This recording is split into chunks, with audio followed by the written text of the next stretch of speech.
In this episode, we're going to get into what anxiety really is, what causes it, and then, as per usual, we're going to use the ancient philosophy of Stoicism to annihilate it.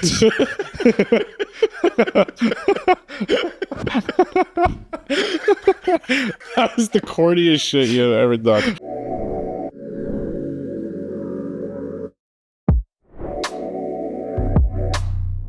All right, welcome to episode 13 of Brolosophy. I am Mike Fio. And I am Nick Fio. And we are the Fio Bros. And our intention with this podcast is super simple: to share practical wisdom for a happier, more fulfilling life. Yes. And today's episode is about the A word. Anxiety. Anxiety. All right.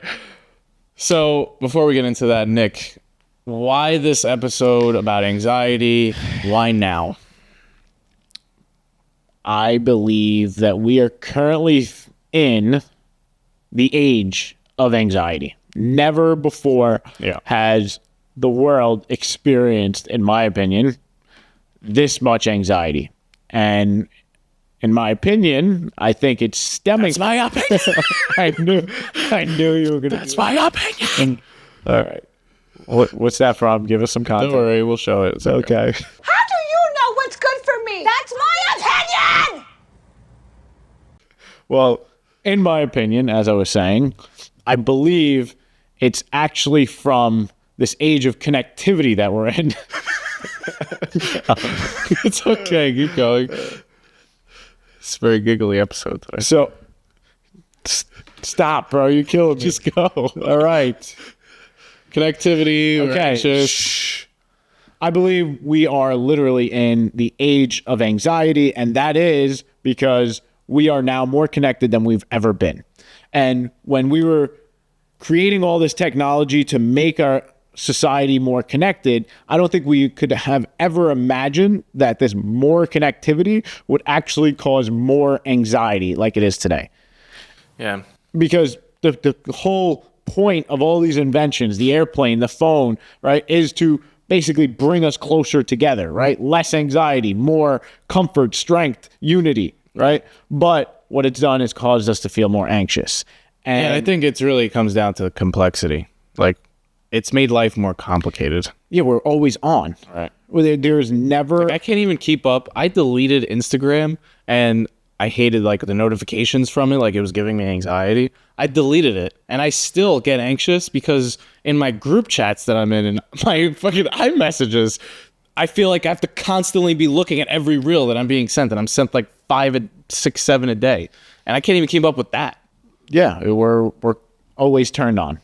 Always. Like you can never disconnect from the office. You go home, you got emails. It's truly this age of connectivity that has caused this age of anxiety, in my opinion. And we looked up a stat for the episode. It said 65 million people in the U.S. have struggled with some sort of anxiety. I call bullshit on that stat. I think every single adult and even children at this point have faced and currently face some sort of anxiety on a weekly basis. Yeah. And we are no exception. Yeah, I mean, we still struggle with it, but I remember a time in our life where we were by far the most anxious. I mean, I speak for myself. It was the most anxious I had ever been in my entire life, to the point where I had like knots in my stomach every single day. It felt like I couldn't even breathe every single day. It never was this bad. Anxiety attacks. Bro, I was dry heaving over the toilet at least once a week, literally on the toilet. Mike, I know, I was with you. Yeah, you were. You get it.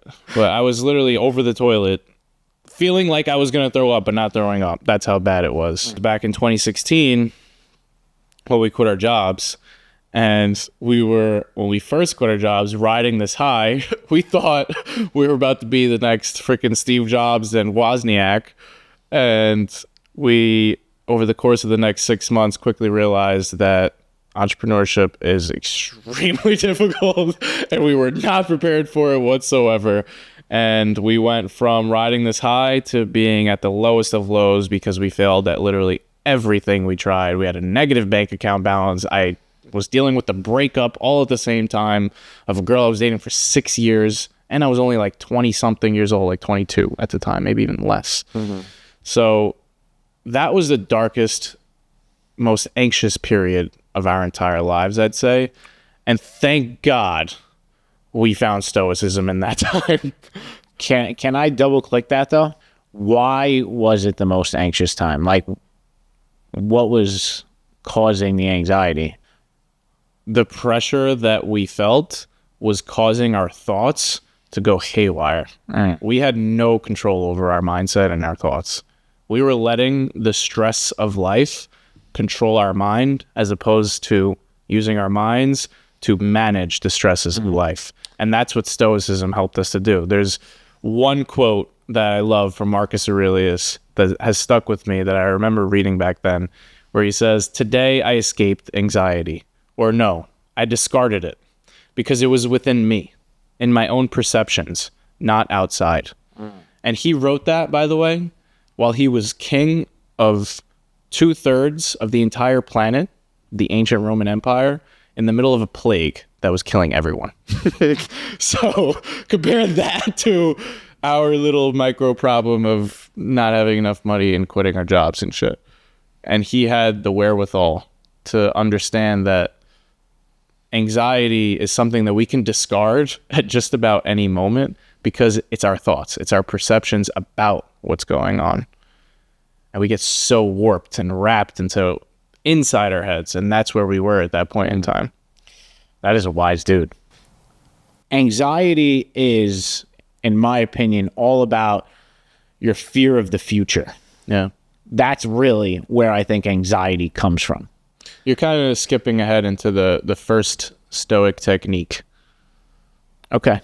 So, want to jump right into that then? Yeah, let's get into the meat of today's episode. Let's talk about Our listicle. our listicle. Our listicle, the 3 Stoic techniques that can help us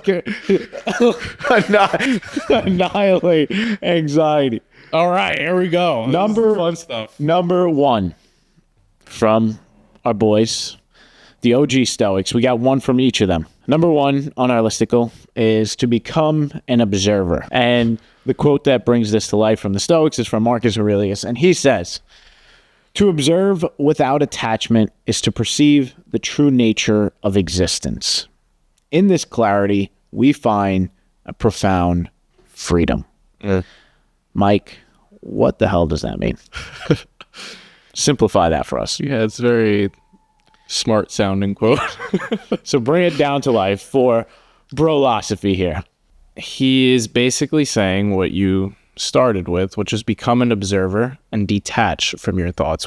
I'll sum it up even more simply. You are not your thoughts. That's what he's saying. He's saying, in order to find freedom, true freedom, which happens only within ourselves, not freedom from the outside, but freedom within, you need to deeply understand that the thoughts that your mind are producing are not you. You, with the capital Y, are the awareness behind those thoughts. You are the awareness of those thoughts. And so anxiety happens when thoughts pop up about the future. So, for example, going back to our example, when we quit our jobs and we were failing miserably and we had the negative bank account, the thoughts are, oh my God, how am I going to pay for food? Oh my God, maybe I should just go back to my old job. This was such a huge mistake. Or, oh my God, like those are the thoughts. What anxiety is getting attached to those thoughts and making them one with you. Yeah. Yeah, I think that was a good explanation. And I think what you said, the main word that I took from this was this concept of attachment. Yeah. And the visual that I get is almost like a hook. These thoughts, like we hook onto them and we don't let them like kind of go. We make them stay grounded in us, and it is us. It becomes us in our head. They're hooked to us. And what he's saying is like, let them go, right? Let the bubble come out and go, because it's not you. It's not everything. It's just a thought. And you, like you said, are the watcher of that, the observer. All right. Do we want to come up with a little mini call to action, or we want to save that for the end? What do you got? Well, I kind of have two. This reminds me of the noting technique from Headspace. So if you've ever tried Headspace meditations or like the first course. Yeah, that was great for us when we were beginning our meditation journey. So if anyone is listening and has heard about meditation and has wanted to get into it at some point, but like there's so much complexity of like, how do I start, right? Headspace was amazing for us as beginners. And this is not an ad. This is not an ad at all. No, this is just us being real. This is a real testimonial. It actually was great for someone starting out who wanted to get familiar with meditation and how to do it. And then it kind of took us on a broader journey. But yeah, Headspace for beginners is great. They had a 10-day beginner course. Yeah. Where it's like 10 days and you can do as little as 3 minutes a day or up to 10 minutes a day. But the technique that he teaches is he calls it the noting technique. And for those who don't know, the founder of Headspace was a Buddhist monk from, I think, UK. Yeah, Andy Petticombe? I think so. Whatever. So the noting technique is exactly what we're talking about. Yeah. When you're meditating, He's also got a great TED Talk, by the way. he's also got a great voice. He does have a great voice. So anyway, the noting technique is doing exactly what we were talking about. So like when you first start meditating and you just spend time alone inside your mind, you realize how crazy you actually are. Like your thoughts are in all different directions, flying 1,000,000 miles an hour. And with practice and this noting technique, you can get better at like becoming aware of them. So what he tells you to do with the noting technique is pretend that you're on the side of the road and all of these cars are on a highway and the thoughts are the cars. So they're like speeding past you. So the visual allows you to separate automatically from them. Yeah, like you're a hitchhiker on the side of the road watching cars. Right. And the thoughts are thoughts are the cars. Yep. And then the noting technique, that's the first step. But then the noting technique is when you can like quickly note that thought. So like a very easy example is like you see the thought and it's like, oh, I'm kind of hungry. You just call it, oh, that's hunger. Then the next thought comes, oh man, I have that test later. Oh, okay, negative thought. You just like quickly label it, bang, let it go by. Because when you label it and you observe it, and it's way easier to let it go. Because it's like it separates you even further from it when you name it. Yeah, it's just being able to watch it. Yeah. Yeah, I think that's helpful. Another technique that I learned in Headspace was, I don't know if it was Headspace or somewhere else, but it was this concept of you're holding a feather. And basically, your thought is like a balloon, right? And every balloon, you want to like touch the balloon with the feather and then let it go. Like, it's just like, it's like you're becoming aware of it, but you're not like forcefully grabbing it or touching it. Yeah. And then like every time a new balloon comes, it's like feather. Well, that's how it feels once you get better. Yeah. Like at first, it feels like a highway with cars going 90 miles actually, an hour. at first, and even still sometimes now, sometimes you sit down for a meditation and you actually aren't even able to be aware of one thought. Like you click the timer goes off and you're like, holy shit, I just literally was in a stream of thought this entire time. Yeah, that happens happens too. when you're low on sleep mostly. That's true. But basically, it's a practice. Yeah. So long story short, become an observer. Number 2, Nick, what is it? Number 2 in our listicle of Stoic techniques is to stay rooted in reality. And our second OG, Seneca, gives us this piece of wisdom. We suffer more from imagination than from reality. It's one of my favorites. Me too. What do you got for us? Now bring that down to earth for us. You know what? I'll bring it down to earth with another quote that I also love. This one's from Mark Twain. He says, I'm an old man and have known a great many troubles, but most of them never happened. Basically, the point of this quote is we worry about shit that never happens. Exactly.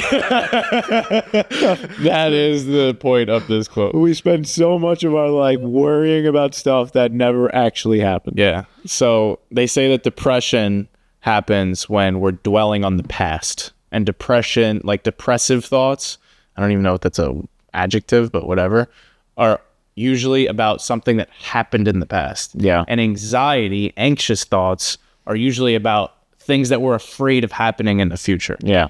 And sometimes we imagine all of these future scenarios that could go wrong.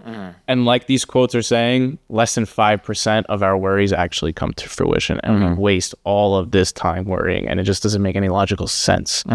So that's why he's saying we suffer more in imagination than in reality. And that's why the second Stoic technique is to stay grounded in reality. And what that really means is stay grounded in the present. Stop thinking about the past. Stop worrying about the future. Live. Isn't there another now. Stoic quote about like, it's something along the lines of like, don't worry about that problem that comes. Like or maybe it's an Eckhart Tolle quote where like, you'll deal with it with the like consciousness that you have at that moment or something to that effect. You know what I'm talking about? Yeah, I don't know the exact quote. I don't know it either. Damn. But there's another Eckhart Tolle line that my mind always pops up when I think about this. He talks about the anxious person, and he's like in a dialogue with the anxious person. And the anxious person is talking about all the problems that they have, and they have to bring their kids to soccer practice, and they're late on their bills, and they have to cook dinner for their da-da-da-da-da. It's like all these problem. And so he gets the person to stop, and he says, tell me what problem you have at this moment. This moment. You can't tell me anything, because right now you're sitting in front of me. We're having a conversation. Right now you're not taking your kids to the soccer game. Right now you're not having to cook dinner for anyone. Right now you're not behind on your, like, you don't have to pay that bill right now. Right now you're sitting and you're talking to me. You don't have a problem in this moment. I can see so many people being like, yeah, but that shit is going to come. That bill is coming due. Sure it is. So yeah, maybe it's right now sitting in front of you. It's not, but it is going to be a problem when it comes. So what's your response to that? Still stay grounded in reality. And you can definitely plan and prevent shitty things from happening to the best of your ability. But my rebuttal would be, tell me what you're solving by just simply worrying about it. Either do something about it or stop thinking about it. Yeah. Right? There's that famous line, worrying is like praying to the devil. Yeah. Because it's like you said, it does nothing. So I think this is a good point to bring up, though. It's like, it's not necessarily that you shouldn't think about the future or like have concerns about the future, right? Like you should think ahead, and like it actually is a Stoic exercise, right? Like the Tim Ferriss TED Talk where he talks about fear setting, right? It's a very Stoic exercise where he literally thinks about the worst what case scenario. Can go wrong in the future. He does, right? 100%. But then he brings it back to the present moment, right? And says, if that happens, how can I make the best of it, basically? That's the perfect transition into number 3. So let's go to 3. Number 3 on our listicle is focus on what you can control. The golden rule of Stoicism, we talked about it a lot. We're probably going to talk about it a lot more because repetition is the mother of all skills, and this is the keystone skill. Yeah. This is it. Yeah. If we can get this ingrained in our heads, ingrained in everyone's heads, the world will be a better place. The world will be a better, happier place. Yes. So focus on what you can control. We go to our third OG here, Epictetus, for this quote. When I see an anxious person, I ask myself, what do you want? For if a person wasn't wanting something outside of their own control, why would they be stricken by anxiety? Yes, another great quote. What does it mean, Mike? What is he trying to say in layman bro talk?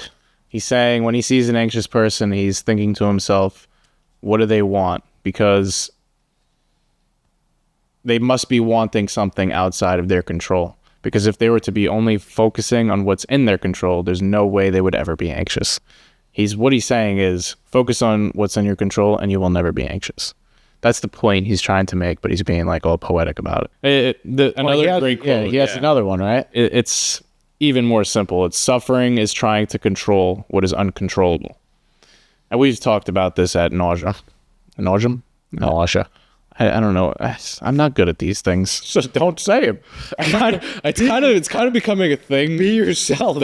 But I would say that, and then I would say, like, all right, whatever the word is, you get the point. It's okay. It's becoming a thing. I think I'm just gonna make that a thing.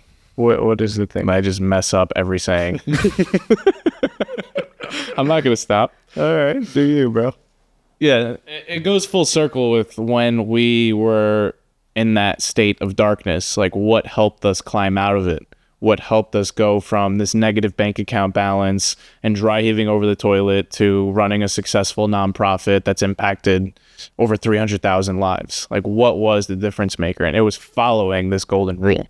We couldn't control much, but we decided to stay focused on what it was that we could control. And a lot of that came down to our mindset, and it came down to our daily disciplines, and we stuck to those daily disciplines no matter what.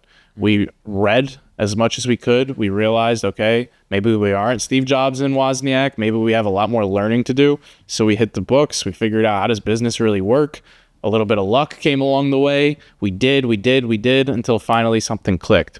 But what we didn't do was sit there, dwell on the fact that we were running out of money, panic about the fact that we were running out of money. I mean, we were, but then we stopped because we realized that was doing nothing.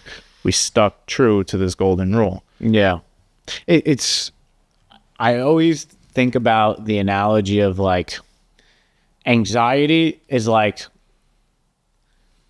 you wanting something, right? Like he said. So I always think about, like, a cup in front of you, right? And anxiety is like, you want that cup, and every time you keep reaching from it, you keep pushing it further and further away, right? But when you actually surrender to the moment, you're able to actually grab that cup. The anxiety is actually pushing the thing you want even further away. I have no idea what you're saying. That made no sense to me. I'm sorry. All right, so we'll rewind that. No, don't rewind it. Did you have a point? I didn't understand. The story made absolutely well. Where did the cup come from? Okay. Why am I reaching? It's an analogy. All right, so to retry. Okay. Make it make sense. Okay, I'm trying. So he talks about anxiety. The anxious person wants something, right? Yeah. It's wanting something that is in the future, right? Out of their control, he said. Okay, so the cup is an example of something that we want. We're trying to, it's a goal that our goal is to get the cup into our hand. Sure. Okay?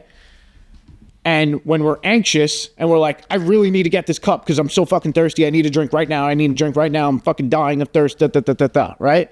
That anxiety, and we're trying to go get the cup, right? But it keeps slipping out of our hands and goes further and further because we're anxious. Yeah, and that's just not a good analogy. Okay, forget it. You don't get It's just not a good analogy. Why is it slipping? Because our hands are fucking shaking because we're anxious. It's not a good analogy, bro. It's not a good analogy. All right. But I get the point.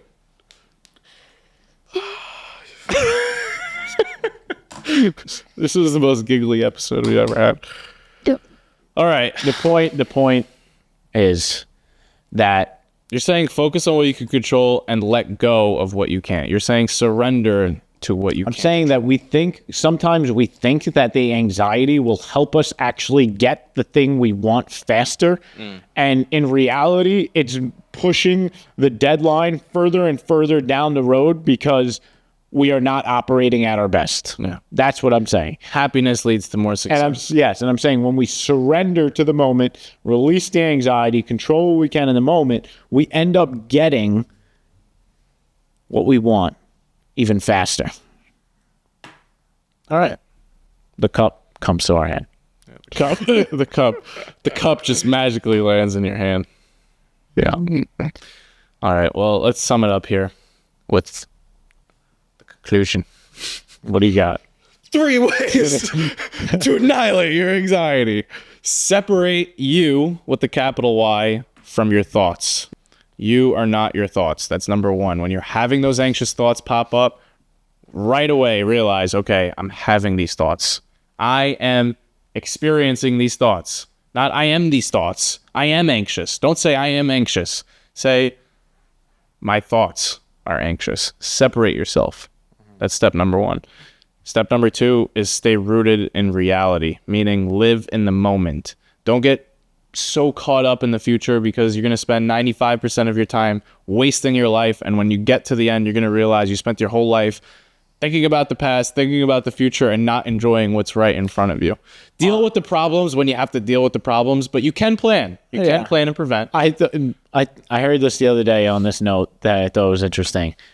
If your thinking is making you anxious, your thinking won't solve that problem. More thinking won't solve it. More thinking won't solve that problem. Yeah. It's probably just a matter of Breaking your pattern. And being present, coming into the moment, which is the thing right here, right? Stay rooted in reality. Yeah. And then last but not least, always stay focused on what is within your control, because the real root of all anxiety is focusing on shit that is out of your control. Figure out what about these stressors are in your control, and then take action on those and forget about the rest. It's literally the only logical way to live. There's no other way that makes any sense. Yeah. That's the three Stoic techniques to annihilate anxiety. All right. This is a good one. All right. Really. Love you guys. Number 13 in the books. Ciao. Peace.